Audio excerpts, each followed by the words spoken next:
अधिकारी पुलिस कली घटना डीजीपी निर्देश पर भरतपुर थाना सीआईडी टीम पांच जणिया टीम थाना रे पहुंची थानार कर्मचारी को 4 घंटा धरी पचरा उचरा करुछंती। डीएसपी नरेंद्र कुमार बेहेरा ए टीम को लीड करुछंती। गत 14 तारिख विलंबित रात्रि रे मेजर गुरवंश सिंह एवं तांकर बांधवी थाना रे हंगामा करी पुलिस ऑफिसर को कामुड़िबा अभियोग रे बांधवी अंकिता प्रधान को गिरफ्त करथिबा बेले गुरवंश को थाना को नहीं बेल देथिला पुलिस। अनेपटे गुरवंश एवं तांकर बांधवी को थाना रे माड़ मरा जाइथिबा मध्य अभियोग होइथिला।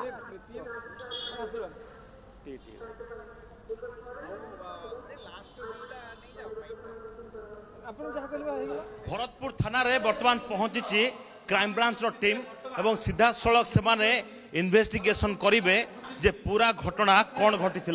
गतकाली जेतेबेले डीजीपी ए घटना रे तदंत निर्देश देइछंती क्राइम ब्रांच 4 जणिया टीम वर्तमान भरतपुर थाना रे पहुंची पूरा घटनार इन्वेस्टिगेशन करिवे।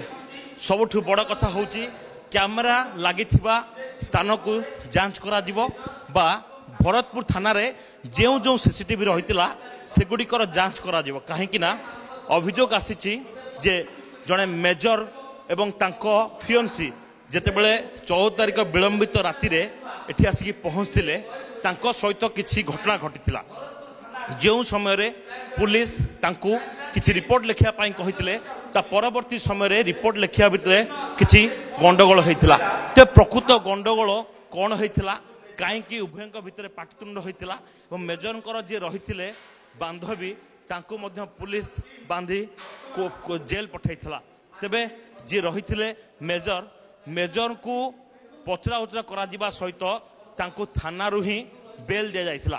तेबे घटना संपर्क रे जेतेबेले सोशल मीडिया रे वायरल हैला पूरा घटनाक्रम जानिया पाए कि समस्ते चाहूथिले जे पूरा घटनाक्रम कोन काहेकि एभली गोटे घटना घटिला जहाकू नेकी क्राइम ब्रांच टीम आज तदंत करबा आरंभ करिवो। गतकाली विलंबित राति रे क्राइम ब्रांच टीम पहुंची किछि तथ्य भित्तिक प्रमाण मध्य एकाठी करछि किंतु आज पूरा जिनसर खोलताड़ करा जिवो।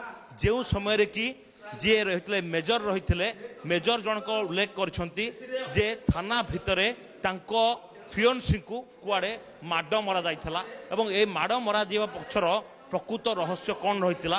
प्रकृत रे भरतपुर पुलिस एमती कोन कला जोथि पाई कि मेजर सीधा सड़क डीजीपी पाखर द्वारस्थ होइतिले एवं डीजीपी वर्तमान क्राइम ब्रांच निर्देश देछंती।